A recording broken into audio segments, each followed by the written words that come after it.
আসসালামু আলাইকুম। কাল 7:30টার সময় পার্লে খেলেতে প্রথম টি-20 অনুষ্ঠিত হবে। টি-20 ম্যাচেও কি একই রকম ব্যাটিং ব্যর্থতা দেখা যাবে, নাকি একটু হলেও উত্তরণের চেষ্টা করবে বাংলাদেশ টিম? প্রথম ম্যাচটা কি জিতে আমরা এগিয়ে যাব, নাকি আবারও সেই হারের বৃত্ত থেকে আমরা পুনরায় চরম হারে নিমজ্জিত হব? সেটাই দেখার বিষয় কালকের ম্যাচটা ঘিরে। এখন কালকের ম্যাচটা ঘিরে যদি কিছু বলতে হয় তাহলে বলতে হবে যে পার্লে খেলের আবহাওয়া কিন্তু পার্লে খেলেতে যে কোনো সময় পরিবর্তন হওয়ার সম্ভাবনাটাই বেশি। হঠাৎ বৃষ্টি, হঠাৎ রোদ, এমনই কিন্তু হয় প্রায় প্রতি ম্যাচে। ওডিআই ম্যাচে একবারও কাটেল ওভার হয়নি, যেহেতু আমরা আশা করতেই পারি যে 20 ওভার খেলা হবে, এবং পার্লে খেলেতে এই আবহাওয়া সুখবরই দিচ্ছে। তো তাতে করে কাটেল ওভার হওয়ার সম্ভাবনা খুবই কম।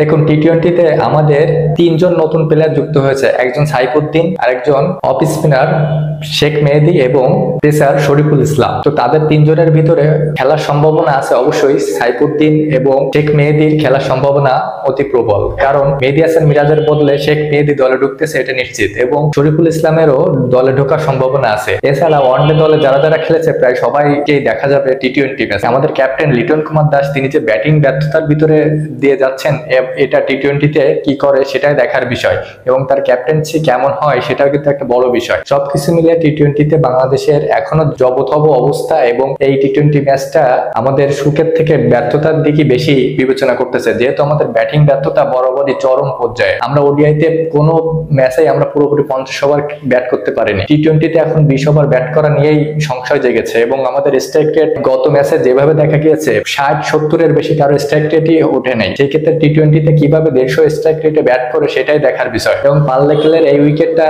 খুবই ব্যাটিং সহায়ক, এবং এই উইকেটে 170-80 রান অনায়াসে করা যায় টি-20তে। তো সেটাই দেখার বিষয়, আমাদের ব্যাটিংটা কিভাবে করে এক্সিকিউট করে কিভাবে ভালো রান করতে পারে সেটাই এখন দেখার বিষয়, এবং আমাদের ক্যাপ্টেন কেমন করে সেটা সব থেকে গুরুত্বপূর্ণ, এবং তার উপরে কিন্তু ম্যাচের অনেক অংশ নির্ভর করবে, এবং ব্যাটিংটা খুবই গুরুত্বপূর্ণ। তাই সবকিছু মিলে বলতে গেলে প্রথম ম্যাচটাই বলে দিবে আমাদের পরবর্তী টি-20 ম্যাচগুলো কেমন যাবে। আপনি কি মনে করেন? অবশ্যই জানাবেন, এবং ভালো লাগলে পাশে থাকবেন। ধন্যবাদ।